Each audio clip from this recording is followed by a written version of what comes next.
오늘의 말씀의 제목은 한 몸처럼 서로 긴밀하게 섬겨라입니다. 우리가 어제 살펴보았던 내용을 정리해서 보면 바울은 하나님의 구원의 경륜 즉 계획을 설명하면서 이를 가리켜 신비라는 단어를 통해 설명하고 있습니다. 이 말은 로마서 1장에서 11장의 말씀을 총망라해서 정리하고 함축적으로 요약 표현한 것으로 볼 수 있습니다.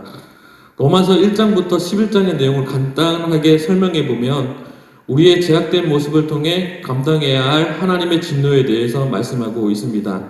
율법을 통해 율법조차도 지킬 수 없는 인간의 연약함을 강조하면서도 하나님의 의가 나타나 오직 믿음으로 말미암아 구원에 이르게 한다는 메시지를 전하고 있습니다.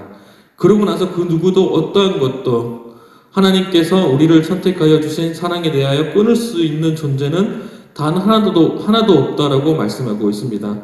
사도 바울은 이러한 모든 은혜의 표현들을 신비라는 단어를 통해 함축적으로 요약하고 정리하면서 하나님의 측량할 수 없고 헤아릴 수 없는 하나님의 구원의 신비를 찬양하고 나서 그러므로라는 단어를 사용해서 우리의 오늘 말씀을 이어갑니다. 우리 11장 36절 말씀과 오늘 본문 1절 말씀을 같이 한번 읽어보도록 하겠습니다.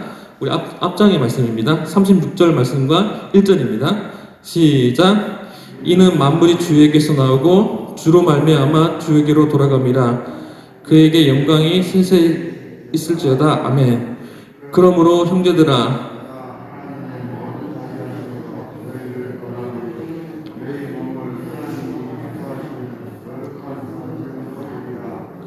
이는 너희가 드릴 영적 예배니라. 아멘. 그러므로라는 이 접속사는 하나님의 구원의 경륜을 인정하고 그 놀라운 신비를 믿음으로 의롭다함을 받은 형제들에게 하나님의 모든 자비하심으로 무언가를 권한다는 이야기입니다. 그렇다면 무엇을 권한다는 내용일까요? 우리의 몸을 하나님이 기뻐하시는 거룩한 산 제물로 드리라고 표현하고 있습니다. 우리가 여기서 살펴보면 제물이라는 단어인데요. 지금 우리의 시각으로 생각하지 마시고 1세기 당시의 사람들의 생각과 시각을 가지고 보면 무언가 제물로 드린다라고 할 때는 우리는 마땅히 죽여야 하는 것입니다. 율법에서 이야기하는 제도권 안에서 살펴보아도 율법인 어긴 사람들은 흠이 없고 순전한 제물을 자신의 죄를 점가시켜서 속죄의 기능을 하였습니다.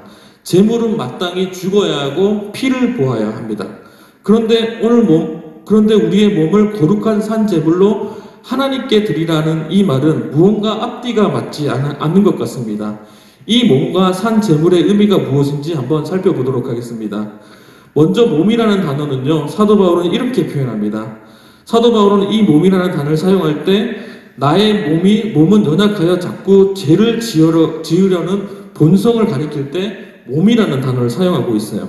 7장 27절의 말씀에서 오라 나는 공고한 사람이로다. 이 사망의 몸에서 누가 나를 건져내랴 라는 표현을 통해 사도 바울은 몸에 대해서 한탄하고 있습니다. 하나님의 의로 인해 나타난 예수 그리스도의 죽음과 부활하심을 믿음으로 우리 안에서 죄의 문제가 해결됐습니다. 그러나 우리의 죄된 본성은 여전히 살아있다는 것입니다. 우리는 이미 믿음으로 말미암아 구원을 받았으나 하나님의 기뻐하신 산제물로 드린다는 표현은 지속적인 회개를 통해 하나님께서 기뻐하시는 합당한 사람으로 살아야 한다는 것을 의미합니다. 우리는 하나님의 놀라운 신비를 믿음으로 말미암아 구원을 받은 사람들입니다. 우리가 거룩한 산제물이 된다는 것은 마땅히 죽어야 할 우리를 대신해서 예수 그리스도의 죽으심과 부활하심을 기억하며 살아가야 할 것을 말씀하는 것입니다. 제물은 흠이 없고 순전한 모습을 유지해야 합니다.